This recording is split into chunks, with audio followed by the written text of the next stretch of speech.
ನಮಸ್ಕಾರ ರೈತ ಬಾಂಧವರೇ ಹಾಗೂ ಎಲ್ಲ ವೀಕ್ಷಕರೇ. ಇವತ್ತು PMKMY ಅಥವಾ ಕಿಸಾನ್ ಮಾನ್‌ಧನ್ ಯೋಜನಾ ಕುರಿತಾಗಿ ಮಾತನಾಡೋಣ್ವಾ? ಏನಿದು ಮಾನ್‌ಧನ್ ಅಂತ ಹೇಳಿದರೆ, ರೈತನ ಮಾನವನ್ನ ಕಾಪಾಡುವಲ್ಲಿ ಸರ್ಕಾರ ಯಾವ ರೀತಿ ಒಲವನ್ನ ತೋರಿಸ್ತಾ ಇದೆ ಅಂತಕ್ಕಂಥ ಯೋಜನೆ ಅಂತ ಹೇಳ್ಬೋದು.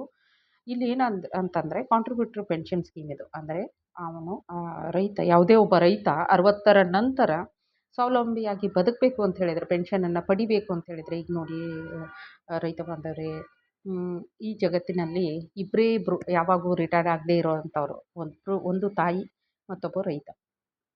ಅವನ ಶಕ್ತಿ ಎಲ್ಲಿವರೆಗೂ ನಿಲ್ಲೋದಿಲ್ವೋ ಅಲ್ಲಿವರೆಗೂ ದುಡಿತಾನೆ ಹೋಗ್ತಾನೆ. ಆದರೆ ಸರ್ಕಾರ ಆದರೆ ಆ ರೀತಿ ಆಗಬಾರ್ದಲ್ಲ. ಅದಕ್ಕೆ ಸರ್ಕಾರ ವಿಚಾರ ಮಾಡಿದ್ದೇನು ಅಂತ ಹೇಳಿದರೆ, 60ರ ನಂತರ ಅವನಿಗೊಂದು ಸ್ವಾವಲಂಬಿಯಾಗಿ ಬದುಕಲಿಕ್ಕೆ, ಅಥವಾ ಅವನು ತನ್ನ ಫ್ಯಾಮಿಲಿ ಮೇಲಾಗಲಿ ಗೌರ್ಮೆಂಟ್ ಮೇಲಾಗಲಿ ಡಿಪೆಂಡೆನ್ಸಿ ಇರಬಾರ್ದು, ಆತ್ಮನಿರ್ಭರವಾಗಿರಬೇಕು, ಅವನು ತನ್ನನ್ನು ತಾನೇ ಸ್ವಾವಲಂಬಿಯಾಗಿ ಬದುಕಬೇಕು ಅಂತಕ್ಕಂಥ ಒಂದು ಇದು ಇಟ್ಕೊಂಡು, ದೃಷ್ಟಿಲಿಟ್ಕೊಂಡು ಅವನು ಕಾಂಟ್ರಿಬ್ಯೂಟರಿ ಪೆನ್ಷನ್ ಸ್ಕೀಮ್ ತಂದಿದ್ದಾನೆ. ಅಂದರೆ ಮೊದಲು ಕಾಂಟ್ರಿಬ್ಯೂಷನನ್ನು ಹಾಕಬೇಕಾಗ್ತದೆ ರೈತ. ಸೇಮ್ ಅಮೌಂಟನ್ನೇ ಸರ್ಕಾರ ಕೂಡ ಭರಣೆ ಮಾಡ್ತದೆ. ಅದಾದಮೇಲೆ 60ರ ನಂತರ ಒಂದು ಹ್ಯಾಂಡ್ಸಮ್ ಅಮೌಂಟ್ ಅಂತ ಹೇಳ್ಬೋದು, ಒಂದು ಪೆನ್ಷನ್ ಬರ್ತಾ ಹೋಗ್ತದೆ ಅವನಿಗೆ. ನಂತರ ಅವ್ನು ತೀರಿ ಹೋದರೆ ಅವ್ನ ಫ್ಯಾಮಿಲಿಗೆ ಕೂಡ ಬರ್ತದೆ.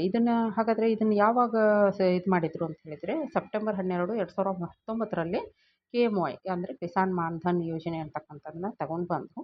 ಇದನ್ನು ತಗೊಂಡ್ಬಂದಿದ್ದು ministry of agriculture and farmer welfare, ಅಂದರೆ ಕೃಷಿ ಮತ್ತು ರೈತ ಕಲ್ಯಾಣ ಸೆಂಟ್ರಲ್ ಗೌರ್ಮೆಂಟ್ ಇಲಾಖೆಯಿಂದ. ಮತ್ತು ಇದ್ರ ಜೊತೆ ಕೈ ಜೋಡಿಸಿದಂಥ ಏಜೆನ್ಸಿ ಅಂತ ಹೇಳಿದರೆ life insurance LIC agency, life insurance corporation of ಇಂಡಿಯಾದವರು ಕೈ ಜೋಡಿಸಿದ್ದಾರೆ. ಇದು ಯಾರಿಗೆ ಒತ್ತು ಕೊಡ್ತಾ ಇದೆ, ಅಥವಾ ಯಾರು ಇದರ ಕೇಂದ್ರ ಬಿಂದು ಅಂತ ಹೇಳಿದರೆ, ಸಣ್ಣ ಮತ್ತು ಅತಿ ಸಣ್ಣ ರೈತರು, SMS, small and marginal farmer. ಅಂದರೆ 2 ಹೆಕ್ಟೇರ್ ಕ್ಷೇತ್ರವುಳ್ಳ ಅಲ್ಲಿವರೆಗೂ ಉಳ್ಳಂಥ ರೈತರಿಗೆ ಮಾತ್ರ, ಅಂದರೆ ಸಣ್ಣ ಮತ್ತು ಅತಿ ಸಣ್ಣ ರೈತರಿಗೆ ಇದು ಸಹಾಯ ಮಾಡುತ್ತೆ. ಯಾವಾಗ ಸಹಾಯ ಮಾಡುತ್ತೆ? ಅವ್ರು ಅಟೈನಿಂಗ್ 60 ಇಯರ್ಸ್, ಯಾವಾಗ ಅವರು ವಯಸ್ಸಾಗಿ ಹೋಗ್ತಾರೆ ಆಗ ಹೆಲ್ಪ್ ಮಾಡತಕ್ಕಂಥದ್ದು. ಲಾಂಚ್ಡ್ ಆಗಿ ನಾನು ಹೇಳಿದೆ ಸೆಪ್ಟೆಂಬರ್ 2019ರಲ್ಲಿ. ಇದರ ಕೇಂದ್ರ ಬಿಂದು ಬಂದು ಸ್ಮಾಲ್ ಆ್ಯಂಡ್ ಮಾರ್ಜಿನಲ್ ಫಾರ್ಮರ್ಸು, ಅಂದರೆ 2 ಹೆಕ್ಟೇರ್ ಕ್ಷೇತ್ರವನ್ನು 2 ಹೆಕ್ಟೇರ್ ಒಳಗಡೆ ಕ್ಷೇತ್ರವನ್ನು ಹೊಂದಿರತಕ್ಕಂಥವ್ರು.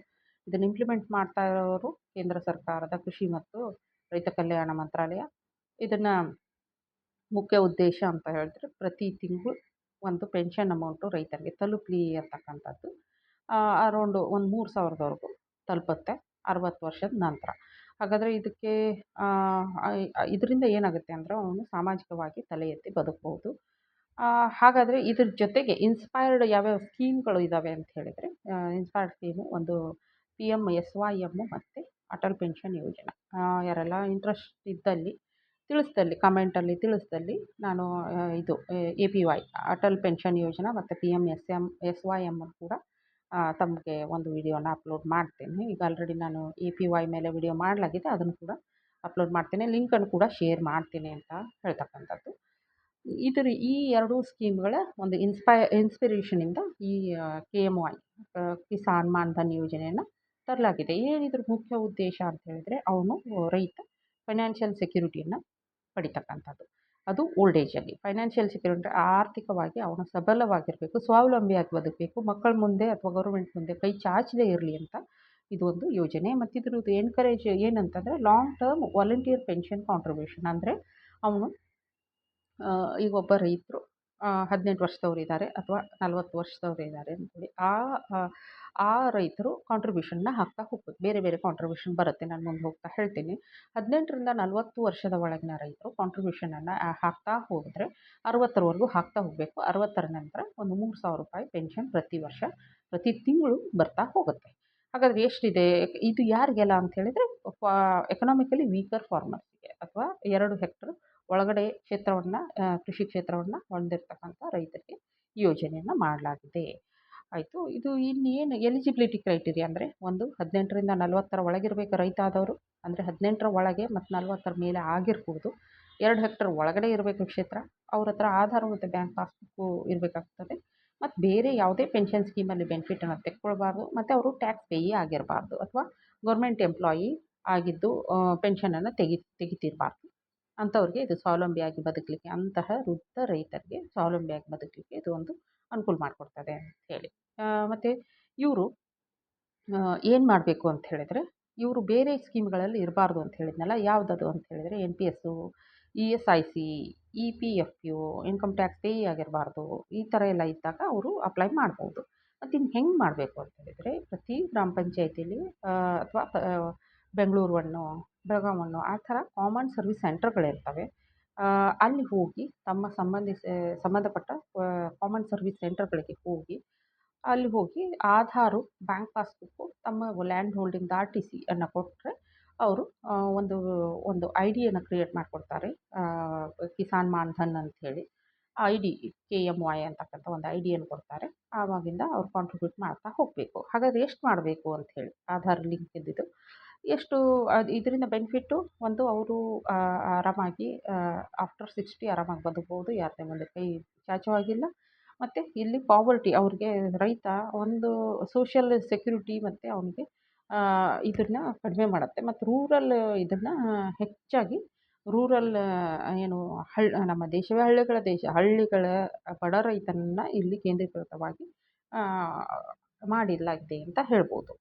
ಆಮೇಲೆ ಇನ್ನು ಪೆನ್ಷನ್ ಬೆನಿಫಿಟ್ ಏನು ಅಂತ ಹೇಳಿದರೆ, ₹3,000 ಫಿಕ್ಸ್ ₹3,000 ಪ್ರತಿ ತಿಂಗಳು ಬರ್ತಾ ಹೋಗುತ್ತೆ. ಆಫ್ಟರ್ 60 ಅವರು ತೀರಿ ಹೋದರೆ, ಅವರು ನಂತರ ಈಗ ಒಬ್ಬ ರೈತರು ಎಕ್ಸ್ ರೈತರು ಇದ್ದಾರೆ, ಅವ್ರು ತೀರಿ ಹೋಗ್ತಾರೆ, ಅವ್ರು ₹3,000 ಪಡಿತಾ ಇದ್ದಾರೆ, ಅವ್ರು ತೀರಿ ಹೋದರೆ ಅವ್ರ ಫ್ಯಾಮ್ಲಿಗೆ, ಅವ್ರ ಮಿಸಸ್ಸಿಗೆ, ಅವ್ರ ಪತ್ನಿಗೆ 50% ಅಂದರೆ ₹1,500 ಬರ್ತಾ ಹೋಗುತ್ತೆ ಪ್ರತಿ ತಿಂಗಳು. ಈ ಒಂದು ಫೈನಾನ್ಷಿಯಲ್ ಸ್ಟೆಬಿಲಿಟಿ ಅಂದರೆ ಅವ್ರು ಯಾರ್ದೂ ಮುಂದೆ ಕೈ ಚಾಚದೇ ಇರಲಿ ಅಂಥೇಳಿ ಇದು ಒಂದು ಬಂದಿರತಕ್ಕಂಥ ಡಿಗ್ನಿಟಿಯಿಂದ ಬದುಕಲಿ. ಆಮೇಲೆ ಫೈನಾನ್ಷಿಯಲ್ ಸ್ಟ್ರೆಸ್ಸು ಅಂದರೆ ಒಂದು ಸಣ್ಣ ಟ್ಯಾಬ್ಲೆಟಿಗೂ ಅದಕ್ಕೂ ಇದಕ್ಕೂ ಅವರು ರೈತನಾದವನು ವಿಚಾರ ಮಾಡಬಾರ್ದು ಅಂತಕ್ಕಂಥ ವಿಚಾರ ಇದು.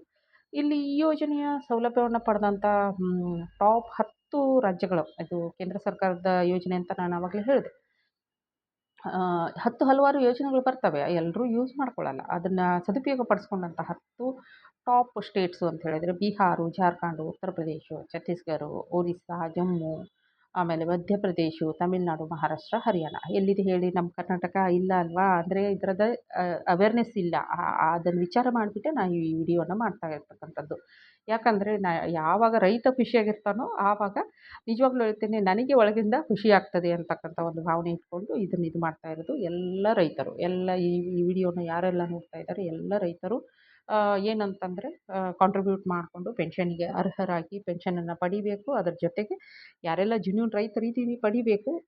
ಮತ್ತು ಅದರ ಜೊತೆಗೆ ತಮಗೆ ಸಂಬಂಧಿಸಿದಂಥ ಫ್ರೆಂಡ್ಸ್ ಇರ್ಬೋದು, ಯಾರು ಅವ್ರಿಗೂ ಕೂಡ ಈ ವಿಡಿಯೋನ ಶೇರ್ ಮಾಡಿ ಯಾವ ರೀತಿ ಕಾಂಟ್ರಿಬ್ಯೂಟ್ ಮಾಡಬೇಕು, ಯಾವ ರೀತಿ ಲಾಭ ಪಡಿಬೇಕು ಅಂತಕ್ಕಂಥದ್ದನ್ನು ತಿಳ್ಕೊಳ್ಬೇಕು ಅಂಥೇಳಿ. ಇನ್ನು ಕಾಂಟ್ರಿಬ್ಯೂಷನನ್ನು ಹೇಗೆ ಮಾಡೋದು ಅಂತ ಹೇಳಿದರೆ, ₹55ದಿಂದ ₹200 ಪ್ರತಿ ತಿಂಗಳ, ಅಂದರೆ ಅವ್ನಿಗೆ ತುಂಬ ಸಣ್ಣ ಅಮೌಂಟ್ ಇದು, ಅವ್ನು ತುಂಬಬೇಕು. ₹55 ಪ್ರತಿ ತಿಂಗಳ ದಿಂದ ₹200 ಹಾಕಬೇಕು. ಎಷ್ಟು ನಾನು ಹೇಳ್ತೇನೆ, ಸ್ಲ್ಯಾಬ್ ಕೂಡ ಹೇಳ್ತೇನೆ ಯಾವ ರೀತಿ ಅಂಥೇಳಿ. ಈಗ ಸೆಂಟ್ರಲ್ ಗೌರ್ಮೆಂಟು ಕೂಡ ಅದಕ್ಕೆ 1 to 1 ಹಾಕ್ತೆ. ಅಂದರೆ ನಾನೀಗ ರೈತ ಅಂದ್ಕೊಳ್ಳೋಣ, ನನಗೊಂದು 40 ವರ್ಷ ಅಂತ ಅಂದ್ಕೊಳ್ಳೋಣ, ನಾನು ₹200 ಪ್ರತಿ ತಿಂಗಳು ಹಾಕ್ತಿದ್ರೆ ಸೆಂಟ್ರಲ್ ಗೌರ್ಮೆಂಟ್ ಕೂಡ ₹200 ಹಾಕತ್ತೆ. ಆ ಒಂದು ಅಮೌಂಟು ಏನಂದರೆ ಪೆನ್ಷನ್ ಸ್ಕೀಮಲ್ಲಿರುತ್ತೆ. ಎಲ್ಲಿವರೆಗೂ ನಾನು 60 ತಲುಪೋವರೆಗೂ ಇರುತ್ತೆ. 60 ತಲುಪಿದ ತಕ್ಷಣ ಅದರದ್ದು ಬಡ್ಡಿ ಮತ್ತು ಅದರಿಂದ ಏನು LICಯಿಂದ ಅದು ಕಂಪೌಂಡಿಂಗ್ ಆಗಿರುತ್ತೆ. ಅದು ಹೆಚ್ಚಿನ ಅಮೌಂಟ್ ಆಗಿರುತ್ತೆ. ಆ ಎಲ್ಲ ಅಮೌಂಟನ್ನು ಮತ್ತೆ ಪ್ರತಿ ತಿಂಗಳು 3,000 ನಂಗೆ ಬರ್ತಾ ಹೋಗುತ್ತೆ. ಈಗ ಒಬ್ಬ ರೈತ 18 ವರ್ಷ ಹೊಂದಿದ್ರೆ ₹55 ಮಾತ್ರ ತುಂಬಬೇಕು. ಅದೇ ಆತ 40 ವರ್ಷವನ್ನು ಹೊಂದಿದ್ರೆ, ಅವನು 40 ವರ್ಷದವನಾಗಿದ್ದರೆ ₹200 ತುಂಬಬೇಕಾಗುತ್ತೆ. ಇಲ್ಲಿ ನೋಡಿ ಉದಾಹರಣೆಗೆ ಕಾಂಟ್ರಿಬ್ಯೂಷನ್ ಹೇಗಿರುತ್ತೆ ಅಂತ. ಏಜ್ 18 ವರ್ಷಕ್ಕಾದರೆ ₹55, 30 ವರ್ಷಕ್ಕಾದರೆ ₹100, 40 ವರ್ಷಕ್ಕಾದರೆ ₹200. ಅಂದರೆ ಅಲ್ಲಿ ನೀವು ಕಾಮನ್ ಸರ್ವಿಸ್ ಸೆಂಟರ್ಗೆ ಹೋದರೆ ನಿಮ್ಮ ಏಜು 18 20 ಇರ್ಬೋದು. ಅದು ಎಷ್ಟು ದುಡ್ಡು ಕಾಂಟ್ರಿಬ್ಯೂಟ್ ಮಾಡಬೇಕು ಅಂತಕ್ಕಂಥದ್ದನ್ನು ಒಂದು ಉದಾಹರಣೆ ಕೊಟ್ಟಿದ್ದೀನಿ ಅಷ್ಟೇ. ಅಲ್ಲಿ ನಿಮಗೆ ಎಕ್ಸಾಕ್ಟ್ ಅಮೌಂಟನ್ನು ಹೇಳ್ತಾರೆ. ನೀವು ಅದನ್ನು ಒಂದು KMY IDಯನ್ನು ಮಾಡಿಸ್ಕೊಂಡು ಪ್ರತಿ ತಿಂಗಳು ತುಂಬ್ತಾ ಬರಬೇಕಾಗುತ್ತೆ ರೈತ ಬಾಂಧವರೇ. ಮತ್ತು ನಂತರ ಅದು 1:1 ಸರ್ಕಾರ ಹಾಕ್ತಾ ಹೋಗ್ತದೆ. ಇದಿಷ್ಟು. ಇನ್ನು ಇದರ ಕೀ ಫೀಚರ್ಸ್ ಬಂದುಬಿಟ್ಟು, ಇದು ವಾಲಂಟಿಯರ್, ಅಂದರೆ ಇಷ್ಟಪಟ್ಟಂಥವ್ರು ಮಾತ್ರ ಮಾಡ್ಕೋಬೋದು. ಅಂದರೆ ಅದರ ಅರ್ಥ ಏನು ಅಂತಂದರೆ, ಇದು ಒಂದು ಯೋಜನೆ, ಯಾರಿಗೂ ಫೋರ್ಸ್ ಇಲ್ಲ, ಪ್ರೆಷರ್ ಇಲ್ಲ. ಯಾರೂ ಮಾಡ್ಕೊಳ್ಬೋದು, ಇಷ್ಟಪಟ್ಟಲ್ಲಿ ಮಾಡ್ಕೊಳ್ಬೋದು. ಆದರೆ ನನ್ನ ಅಭಿಪ್ರಾಯ ಕೇಳಿದರೆ 2 ಹೆಕ್ಟರ್ ಒಳಗಡೆ ಇರ್ತಕ್ಕಂಥ ಎಲ್ಲ ರೈತ ಬಾಂಧವರು ಇದರ ಸದುಪಯೋಗ ಪಡಿಸ್ಕೊಂಡು ಇದನ್ನು ಮಾಡಿಕೊಳ್ಳೇಬೇಕು. ಮಾಡಿಕೊಂಡಾಗ ರೈತ ಸ್ವಾವಲಂಬಿಯಾಗಿ ಬದುಕ್ಬೋದು. 60ರ ನಂತರ ಅವನಿಗೆ ಪರಿಸ್ಥಿತಿ, ಅವನ ಫಿಸಿಕ್ಕು ಅವನಿಗೆ ಸಪೋರ್ಟ್ ಮಾಡ್ತಾ ಇರಲ್ಲ, ಸೋಷಿಯಲ್ಲಾಗೂ ಸಪೋರ್ಟ್ ಮಾಡ್ತಾ ಇರಲ್ಲ. ಅಂಥ ಒಂದು ಸಂದರ್ಭದಲ್ಲಿ ಅವ್ನಿಗೇನೋ ಸಣ್ಣ ಪುಟ್ಟ ಕಾಸು ₹3,000 ಬಂತು ಅಂತ ಹೇಳಿದರೆ, ಹಳ್ಳಿಗಳಲ್ಲಿ ಅವ್ನು ₹3,000 ಬಂದರೆ ಅವನು ಆರಾಮಾಗಿ 30 ದಿನಗಳನ್ನು ಆರಾಮಾಗಿ ದೂಡ್ಬೋದು ಅಂತಕ್ಕಂಥ ಒಂದು ಇದು. ಸೋಷಿಯಲ್ ಸೆಕ್ಯೂರಿಟಿಗೋಸ್ಕರ ಬಂದಿರತಕ್ಕಂಥದ್ದು. ಆಮೇಲೆ ಗ್ಯಾರಂಟಿಡ್ ಪೆನ್ಷನ್ನು ಫಿಕ್ಸ್ ಬಂದೇ ಬರುತ್ತೆ. ಅವನು ಅದರ ನಂತರ ಇನ್ನೂ 40 ವರ್ಷ ಬದುಕ್ಬೋದು. 60ರ ನಂತರ ಇನ್ನೂ 40 ವರ್ಷ ಬದುಕ್ಬೋದು. ಪ್ರತಿ ತಿಂಗಳು ₹3,000 ಬಂದೋಗುತ್ತೆ. ಸೊ ಅವನು ಒಬ್ಬ ಎಲ್ಲ ರೈತರು ಇದನ್ನು ಉಪಯೋಗ ಪಡ್ಕೊಂಡಲ್ಲಿ ಒಳ್ಳೆ ಹೆಲ್ಪ್ ಆಗ್ತದೆ, ಸಹಾಯ ಆಗ್ತದೆ ರೈತರಿಗೆ ಅಂತಕ್ಕಂಥದ್ದು. ಈ ಸ್ಕೀಮ್ ಸ್ಟ್ಯಾಟಿಸ್ಟಿಕ್ಸ್ ಬಂದು ಇಲ್ಲಿವರೆಗೂ ತುಂಬ ಜನ ಒಂದು 55 ಲಕ್ಷದಷ್ಟು ಎನ್ರೋಲ್ ಮಾಡ್ಕೊಂಡಿದ್ದಾರೆ. ಟಾಪ್ ಸ್ಟೇಟ್ಗಳು ನಾನು ಹೇಳಿದೆ. ಇನ್ನು ಆಮೇಲೆ ಇದರಲ್ಲಿ 2 ಹೆಕ್ಟರ್ ಒಳಗಡೆ ಇರಬೇಕಾಗ್ತದೆ ಅಂತ ಕೂಡ ಹೇಳಿದೆ. ಇದನ್ನು SYM ಅಂತ ಒಂದು ಯೋಜನೆ ಇದೆ. ಅದ್ರ ಮೇಲೆ ಕುರಿತಾಗಿ ವಿಡಿಯೋ ಮಾಡೋದು ಅಂತ ಹೇಳಿದರೆ ಹೇಳಿ, ಅದು ಕೃಷಿ ಕಾರ್ಮಿಕರಿಗಿರ್ತಕ್ಕಂಥದ್ದು, ಅನ್ಆರ್ಗನೈಸ್ಡ್ ವರ್ಕರ್ಸಿಗಿರ್ತಕ್ಕಂಥದ್ದು. ನೀವು ಹೇಳಿದರೆ ಅದ್ರ ಮೇಲೆ ಕೂಡ ಒಂದು ವಿಡಿಯೋನ ನಾನು ಅಪ್ಲೋಡ್ ಮಾಡ್ತೇನೆ. ಏನು ಅದಕ್ಕೆ ವ್ಯತ್ಯಾಸ ಅಂತಂದರೆ, ಅದು ಅನ್ಆರ್ಗನೈಸ್ಡ್ ವರ್ಕರ್ಸಿಗಿರ್ತದೆ, ಇದು ಫಾರ್ಮರ್ಸಿಗಿರ್ತದೆ. ಇಷ್ಟೇ ವ್ಯತ್ಯಾಸ, ಮತ್ತು ಯಾವುದೇ ರೀತಿಯ ವ್ಯತ್ಯಾಸ ಇಲ್ಲ. ಕಾಂಟ್ರಿಬ್ಯೂಷನ್ ಕೂಡ ಅಲ್ಲಿಯೂ ಸೇಮು, ಇಲ್ಲಿಯೂ ಸೇಮ್ ಆಗಿರ್ತದೆ. ಮತ್ತು ಇನ್ನು ಎಲಿಜಿಬಿಲಿಟಿ ನಾನು ಹೇಳಿದೆ, ಅವರು ಸಣ್ಣ ಮತ್ತು ಅತಿ ಸಣ್ಣ ರೈತರಾಗಿರ್ಬೇಕು, ಅಥವಾ 2 ಹೆಕ್ಟರ್ ಒಳಗಡೆ ಕ್ಷೇತ್ರ ಇರಬೇಕು ಅವ್ರದ್ದು, ಕೃಷಿ ಮಾಡ್ತಕ್ಕಂಥದ್ದು. 18ರಿಂದ 40 ವಯಸ್ಸಿನ ಒಳಗಡೆ ಇರಬೇಕು. ಆಮೇಲೆ ಬೇರೆ ಯಾವುದೇ ಪೆನ್ಷನ್ ಸ್ಕೀಮಲ್ಲಿ ಅಳವಡಿಕೆ ಆಗಿರ್ಬಾರ್ದು, ಟ್ಯಾಕ್ಸನ್ನು ಪೇ ಮಾಡ್ತಾ ಬಾರದು. ಆಮೇಲೆ ಎನ್ರೋಲ್ಮೆಂಟ್ ತುಂಬ ಈಸಿ ಇದೆ, ಏನಿಲ್ಲ. ಕಾಮನ್ ಸರ್ವಿಸ್ ಸೆಂಟರ್ಗೆ ಹೋಗಬೇಕು, ನಮ್ಮ ಆಧಾರು, ಬ್ಯಾಂಕ್ ಡೀಟೇಲು, ಬ್ಯಾಂಕ್ ಪಾಸ್ಬುಕ್ಕಿನ ಜೆರಾಕ್ಸು, ಒಂದು ನಮ್ಮ RTCಯನ್ನು ಕೊಡಬೇಕು ಅವರಿಗೆ. ಆಮೇಲೆ ಅವರೊಂದು KMY ID ಕೊಡ್ತಾರೆ. IDಯನ್ನು ಇಟ್ಕೊಂಡು ಪ್ರತಿ ಪಾಸ್ ಪುಸ್ತಕ ಕೊಡ್ತಾರೆ, ಅದರಲ್ಲಿ ಪ್ರತಿ ತಿಂಗಳು ತುಂಬ್ತಾ ಬರಬೇಕಾಗತ್ತೆ. ಇನ್ನು ಚಾಲೆಂಜಸ್ ಏನಿದೆ ಅಂದರೆ, ರೈತರಲ್ಲಿ ಜಾಗೃತಿ ಇಲ್ಲ, ತಿಳುವಳಿಕೆ ಇಲ್ಲ ಇದರ ಕುರಿತಾಗಿ. ಅದಕ್ಕಾಗಿ ಈ ವಿಡಿಯೋ ಮಾಡ್ತಾ ಇರೋದು. ಮತ್ತು ಅವ್ರಿಗೆ ಅವೇರ್ನೆಸ್ ಒಂದಿಲ್ಲ. ಎರಡನೇದು ಡಿಜಿಟಲ್ ಪೇಮೆಂಟ್ ಕುರಿತಾಗಿ ಅವರು ಸ್ವಲ್ಪ ಹಿಂಜರಿಕೆ ಇರ್ತದೆ. ಅಯ್ಯೋ ಪ್ರತಿ ತಿಂಗಳು ಯಾರು ಹೋಗಬೇಕು, ಅಯ್ಯೋ ಅದ್ರ ಬಗ್ಗೆ ತಿಳುವಳಿಕೆ ಇಲ್ಲ, ನಾನು ಕಟ್ಟಿರೋ ಹಣ ಮುಳುಗೋದ್ರೆ, ಈ ಥರದ್ದೊಂದು ಇದು ಇರ್ತವೆ. ಅದು ಆಗಬಾರ್ದು ಅಂಥೇಳಿ ಅವೇರ್ನೆಸ್ ಮೂಡಿಸಲಿ ಅಂಥೇಳಿ ಕೃಷಿ ವಿಜ್ಞಾನ ಕೇಂದ್ರ, ಪಂಚಾಯಿತಿಗಳು ಮತ್ತು ಬ್ಯಾಂಕ್ಗಳಲ್ಲಿ ಇದ್ರ ಬಗ್ಗೆ ಜಾಗೃತಿ ಮೂಡಿಸಲಿಕ್ಕೆ ಅವ್ರ ಮುಖಾಂತರ ಘನ ಸರ್ಕಾರ ನಿರ್ಧಾರವನ್ನು ತೆಗೆದುಕೊಂಡಿದೆ. ಆದರೂ ಕೂಡ ನಾನು ಕೂಡ ಈ ವಿಡಿಯೋನ ಮಾಡ್ತಾಯಿದ್ದೀನಿ. ನಿಮಗೆ ಈ ಮಾಹಿತಿ ಇನ್ನೂ ಬೇಕು ಅಂತ ಹೇಳಿದರೆ ಪಂಚಾಯಿತಿಗಳನ್ನು ಅಥವಾ ಬ್ಯಾಂಕ್ಗಳನ್ನು ಅಥವಾ KVKಗಳನ್ನು ಕೂಡ ಸಂಪರ್ಕಿಸ್ಬೋದು. ಇದೊಂದು ಫ್ಯಾಮಿಲಿ ಪೆನ್ಷನ್ ಅಂತ ಹೇಳ್ಬೋದು. ಇಲ್ಲಿ ಸಬ್ಸ್ಕ್ರೈಬರು ಸಡನ್ನಾಗಿ ಸತ್ತರೆ ಅವ್ರ ಫ್ಯಾಮಿಲಿಗೆ ದುಡ್ಡು ಬರ್ತದೆ.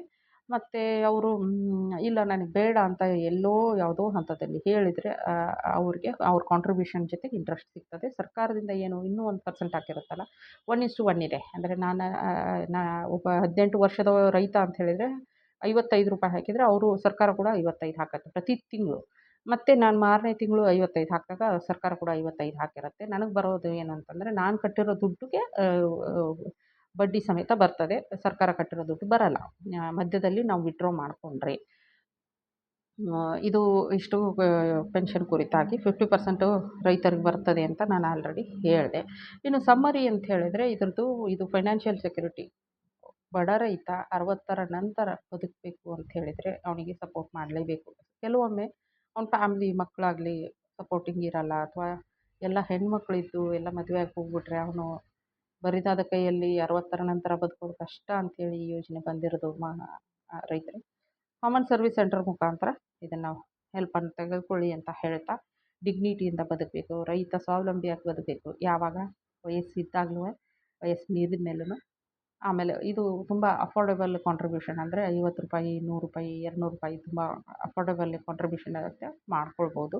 ಏನಿಲ್ಲ, ರೈತ ಬಲವರ್ಧನೆ ಆದಲ್ಲಿ ದೇಶ ಬಲವರ್ಧನೆ ಆಗುತ್ತೆ ಅಂತಕ್ಕಂಥದ್ದು ನನ್ನ ಉದ್ದೇಶ. ಇದಿಷ್ಟು ಹೇಳಿ ಈ ವಿಷಯ ಕುರಿತಾಗಿ ಮುಗಿಸ್ತೇನೆ. ಇನ್ನು ಟ್ಯಾಗ್ಲೈನ್ ಇವತ್ತಿಂದ ಏನು ಅಂತ ಹೇಳಿದರೆ, ಮ್ಯಾನಿಫೆಸ್ಟೇಷನ್ ಈಸ್ ರಿಯಲ್. ಅಂದರೆ ನಾವು ಏನು ಮಾತಾಡ್ತೇವೆ ಅದು ಪಾಸಿಟಿವ್ ಆಗಿ ಮಾತಾಡಬೇಕು, ಏನು ಥಿಂಕ್ ಮಾಡ್ತೇವೆ ಅದು ಪಾಸಿಟಿವ್ ಆಗಿ ಥಿಂಕ್ ಮಾಡಬೇಕು. ಯಾಕೆ ಹೇಳಿದರೆ, ಕೆಲವಷ್ಟು ಬಾರಿ ನಾವು ನಮ್ಮ ಮಾತಿನಿಂದಲೇ ಏನು ಅಂದರೆ ಸಂಬಂಧಗಳಿರ್ಬೋದು, ಸಮಾಜದಲ್ಲಿ ನಮ್ಮ ಮಾನ ಇರ್ಬೋದು, ಮರ್ಯಾದೆ ಇರ್ಬೋದು, ಪ್ರತಿಯೊಂದನ್ನು ನಮ್ಮ ಮಾತು ಮತ್ತು ನಮ್ಮ ಥಿಂಕಿಂಗಿಂದಲೇ ಉಳಿಸ್ಕೊಳ್ಳೋದು. ನಾವು ಎಂಥ ದೊಡ್ಡ ಪೊಸಿಷನಲ್ಲಿದ್ದು ಮಾತು ಸರಿಯಾಗಿ ಆಡ್ತಿಲ್ಲ ಅಂತ ಹೇಳಿದರೆ ನಮಗೆ ಮರ್ಯಾದೆನೂ ಉಳಿಯಲ್ಲ, ಮತ್ತು ನಾವು ಮುಂದುವರಿಯೋಕ್ಕೆ ಸಾಧ್ಯ ಇಲ್ಲ. ಅದರಿಂದ ವ್ಯಕ್ತಿತ್ವವನ್ನು ಬೆಳೆಸ್ಕೊಳ್ಳೋಣ ಅಂತ ಹೇಳ್ತಾ ಸರ್ವೇ ಜನ ಸುಖಿನೋ ಭವಂತು. ಧನ್ಯವಾದ.